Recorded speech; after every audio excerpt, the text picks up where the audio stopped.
Assalamualaikum warahmatullahi wabarakatuh. Di sini saya akan mempresentasikan untuk ujian akhir semester saya mata kuliah Enterprise Arsitektur mengenai makalah 11 yaitu makalah budgeting perusahaan. Atas dengan saya sendiri Gideon Hetna Budiansyah dengan NPM 21 14 10 47 P kelas SI 4 SP. Yang pertama adalah pengertian dari perusahaan dagang. Perusahaan yang membeli barang untuk tujuan menjualnya kembali tanpa mengubah bentuk atau sifat barang secara berarti. Barang yang diperdagangkan biasanya barang yang akan digunakan karena manfaat pakai yang melekat pada barang tersebut. Barang ini dapat berupa barang konsumsi atau barang produksi atau bahan baku untuk produksi. Kegiatan perusahaan dagang terutama adalah pembelian dan penjualan barang yang berbentuk fisik dengan spesifikasi yang jelas. Lanjut yang kedua, ciri-ciri perusahaan dagang yaitu yang pertama adalah pendapatan utamanya berasal dari penjualan barang dagangan. Yang kedua, biaya utamanya berasal dari harga pokok, barang yang terjual, dan biaya usaha lainnya. Ketiga, dalam akuntansinya terdapat akun persediaan barang. Keempat, sebagai perantara antara produsen dan konsumen. Kelima, antara barang yang dibeli dan barang yang dijual tidak ada perubahan. Keenam, tujuan utama mencari laba dengan menjual barang dan harga lebih tinggi dibanding harga belinya. Di sini kita masuk dalam tahap budgeting perusahaan dagang. Yang pertama adalah penjualan barang dagang, yang kedua ada retur penjualan dan potongan harga, yang ketiga potongan penjualan, empat persediaan barang dagang, kelima pembelian, enam retur pembelian dan pengurangan harga, tujuh potongan pembelian, delapan beban angkut pembelian, sembilan beban angkut penjualan. Yang pertama ada penjualan barang dagang. Penjualan barang dagang bisa dilakukan secara tunai atau kredit, bisa juga membayar sebagian dan sebagian dikredit. Dibagi menjadi dua, yaitu penjualan tunai yang dimana biasanya dicatat pada register kas dan akhir hari kerja dijumlah. Sedangkan untuk penjualan kredit, suatu perusahaan sering juga menjual barang dagangan secara kredit, yaitu bila mana pembayaran baru diterima beberapa waktu kemudian. Kedua, ada retur penjualan dan potongan harga. Transaksi penjualan dan potongan harga terjadi adanya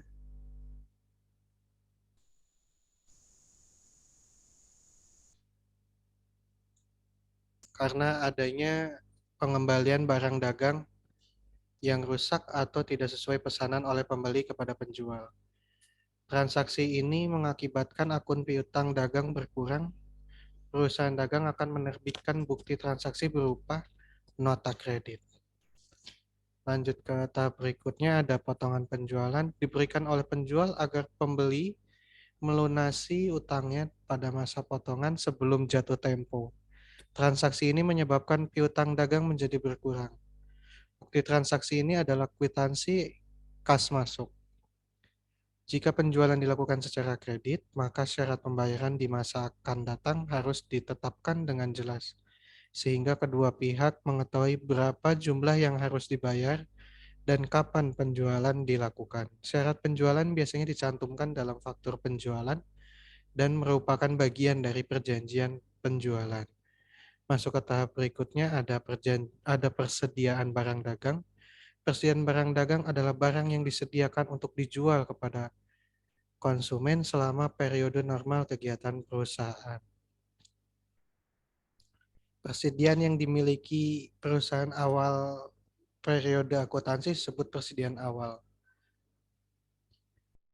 Persediaan yang dimiliki oleh perusahaan pada akhir periode akuntansi disebut dengan persediaan akhir dan akan laporkan dalam neraca sebagai aktiva lancar, yaitu pada rekening persediaan, dan di pihak lain dicantumkan dalam laporan laba rugi sebagai salah satu elemen yang akan berpengaruh pada penentuan laba bersih perusahaan. Masuk ke tahap berikutnya, ada pembelian. Apabila perusahaan menggunakan metode persediaan periodik, maka pembelian barang dagangan dicatat dengan mendebet rekening pembelian. Rekening pembelian merupakan sebuah rekening sementara yang digunakan untuk mengumpulkan seluruh harga barang yang dibeli selama periodik, sehingga pada tiap akhir periode rekening ini harus ditutup. Ke tahap berikutnya ada retur pembelian dan pengurangan harga. Transaksi retur pembelian dan potongan harga terjadi akibat pengembalian barang dagang yang rusak atau tidak sesuai pesanan. Pengembalian barang dagang mengakibatkan utang dagang pembeli berkurang. Atas transaksi ini, perusahaan dagang akan mengeluarkan nota debit. Lanjut ke tahap berikutnya, ada potongan pembelian. Potongan pembelian dimaksudkan agar pembeli segera melunasi utangnya sebelum jatuh tempo. Potongan diberikan kepada pembeli apabila telah melunasi hutangnya. Tahap berikutnya ada beban angkut pembelian. Beban angkut pembelian itu sendiri adalah biaya yang dikeluarkan untuk mengangkut barang dagang dari gudang penjual ke gudang pembeli. Beban angkut akan ditanggung oleh pembeli jika syarat penyerahan barang FOB shipping point. Lanjut ke tahap berikutnya, beban angkut penjualan timbul jika penjualan atau pihak penjual menanggung biaya pengiriman barang dagang ke gudang pembeli. Fungsi dan anggaran perusahaan. Planning.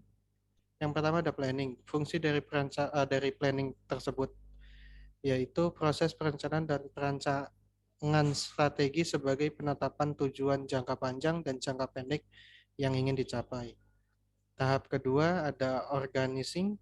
Fungsi dari perorganisasian adalah memadukan sumber daya manusia yang ada di dalam mengelola suatu kegiatan perusahaan untuk mendapatkan hasil dari pengelolaan tujuan perusahaan secara efektif dan efisien. Tahap ketiga ada pelaksanaan. Fungsi dari pelaksanaan itu mengarahkan dan mengelola setiap sumber daya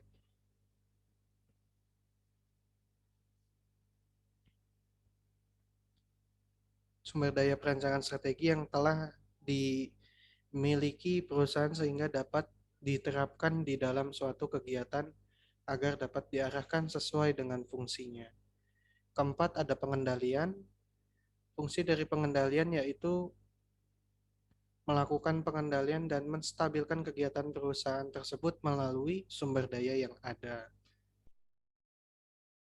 Masuk ke subbab jenis anggaran perusahaan, anggaran komprehensif. Anggaran komprehensif merupakan suatu susunan anggaran yang bersifat menyeluruh yang mencakup seluruh aktivitas perusahaan. Yang kedua adalah ada anggaran parsial. Anggaran parsial merupakan anggaran yang disusun sebagian saja dalam ruang lingkup terbatas. Misalkan perusahaan hanya menyusun anggaran produksi, anggaran penjualan, atau anggaran keuangan saja. Tahap yang ketiga ada anggaran operasional. Anggaran operasional adalah anggaran yang digunakan dan dibutuhkan dalam kegiatan perusahaan sehari-hari. Keempat ada anggaran keuangan. Anggaran keuangan ada anggaran yang berkaitan dengan rencana pendukung aktivitas operasional perusahaan dan mereka mampu membagi uang pada tiap-tiap bagian sehingga mereka mampu menjalankan sesuai dengan kebutuhan perusahaan tersebut. Di sini masuk ke tipe-tipe anggaran perusahaan. Yang pertama adalah anggaran statis. Anggaran statis disusun untuk selama satu periode ke depan yang akan digunakan sebagai pedoman dalam pelaksanaan program kerja. Anggaran ini akan disusun kembali jika periode anggaran yang lalu telah berakhir. Yang kedua ada anggaran dinamis. Anggaran dinamis disusun dalam jangka waktu pendek, misal per semester, per catur bulan, atau per triwulan. Yang ketiga, anggaran fleksibel. Anggaran fleksibel ini disusun berdasarkan pola perilaku biaya, di mana biaya terlebih dahulu dipisahkan menjadi dua kelompok, yaitu biaya tetap dan biaya variabel. Masuk ke subbab manfaat dan tujuan anggaran perusahaan. Di sini manfaat anggaran perusahaan yang pertama adalah dengan adanya penyusunan anggaran akan lebih mudah merinci pengeluaran dan kebutuhan perusahaan sehingga dalam pengelolanya dapat menjadikan perusahaan stabil sehingga target usaha ke depannya tidak menutup kemungkinan akan berhasil karena direncanakan sejak awal. Selain itu, sebagai alat pengkoordinasian kerja selama kegiatan berlangsung,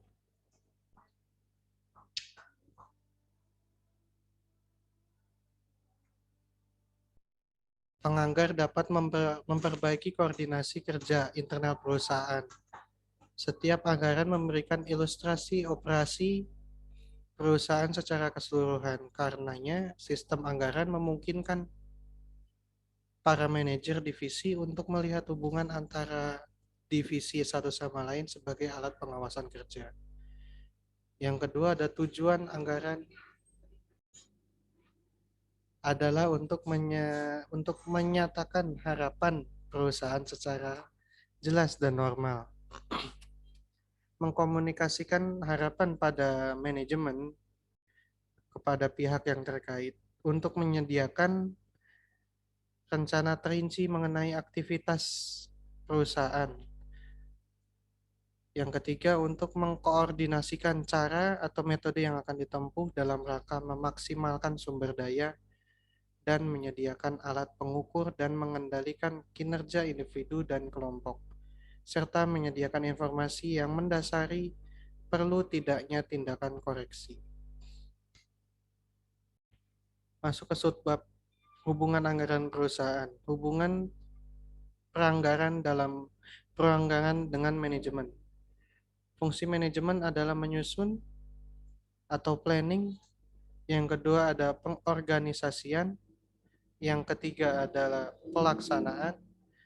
Yang keempat adalah koordinator. Kelima pengawasan terhadap orang dan barang. Untuk mencapai tujuannya yang sudah ditetapkan. Nah, kelemahannya dalam segi kelemahannya yaitu budget disusun berdasarkan taksiran-taksiran saja. Yang kedua, budget disusun dari berbagai data, baik yang controllable dan non-controllable. Yang ketiga, efektivitas dan efisiensi budget tergantung dari manusia sebagai pelaksana.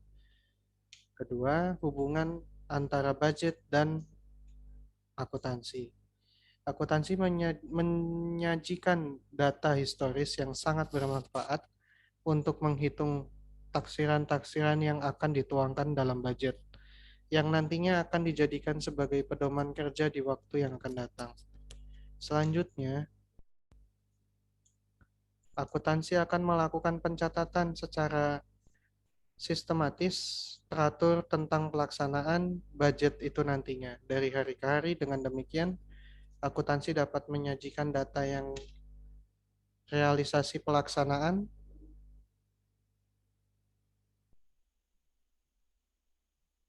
budget secara lengkap dan terstruktur. Keempat, ada anggaran perusahaan. Ada anggaran perusahaan, hubungan antara anggaran perusahaan, budget dengan statistika dan matematika.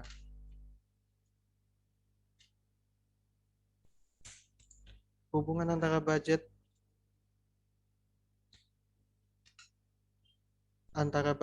hubungan antara antar budget dengan statistika dan matematika berhubung untuk pengelolaan data sebagai penunjang baik saat penyusunan maupun realisasi dengan penganalisaan realisasi budget sehingga dapat diketahui penyimpangan positif maupun negatif sebagai bahan pertimbangan keputusan efisiensi budget. Sekian dari presentasi saya untuk UAS ini. Waalaikumsalam warahmatullahi wabarakatuh.